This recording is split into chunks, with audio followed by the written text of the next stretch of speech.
Coming up on R&B Reviews, the superhero movies keep coming with the reboot of the Superman series, Man of Steel.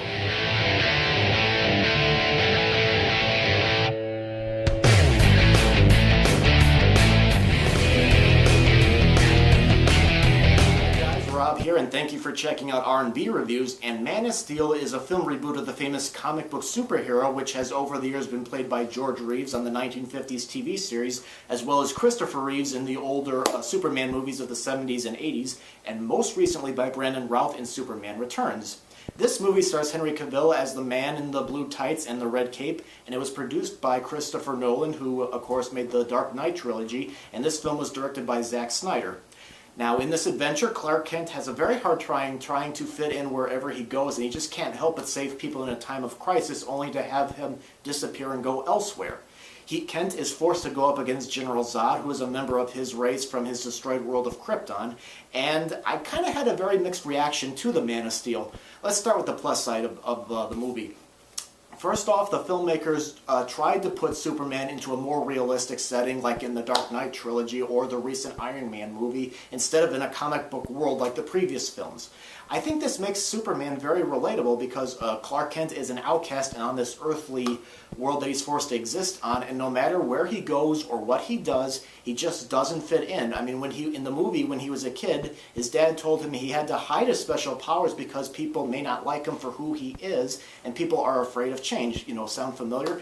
The photography that was used in Man of Steel is not very glossy. It has a more realistic look to it. And the movie, for me, felt a lot more like a character study mixed with some science fiction. We see Kent on why he thinks and believes what he does. We follow him on that. And of course, with the science fiction element, in addition to seeing a lot of spaceships and aliens and all that, it has, you know, special effects and metaphors related to our everyday life. So it's at least for the first two-thirds of the movie, it's not quite your typical superhero action movie. It does kind of turn into that direction later on in the film. And another plus side is Superman doesn't go up against Lex Luthor like he almost always does.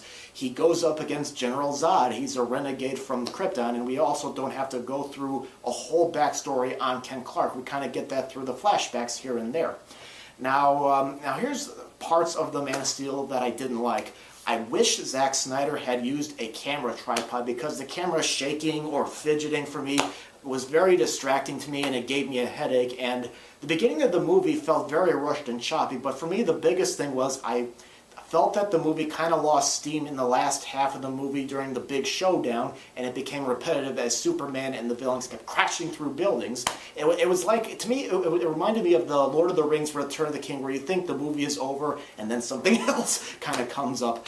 Sometimes I felt that the CGI effects took over the story later on instead of complementing it, like Zack Snyder wanted to show off all the cool things that could be done with CGI. Man of Steel is not my favorite movie of the summer so far, but I do appreciate that the filmmakers tried to do something different with the mythology and the characters, but I just felt like the last act was a bit repetitive and became a huge CGI spectacle, losing some character development. But still, I give the Man of Steel a mild see it in theaters rating. So that's my take on the Man of Steel. If you've seen the movie, go ahead and post your comments about what you thought of it. I do read everything that gets posted, and I appreciate that very much. So thank you very much for watching, and if you haven't done so already, consider subscribing to R&B Reviews. I try to do some introspective reviews of movies in theaters as well as out on DVD. And again, I appreciate you taking the time to watch the video, so thank you very much.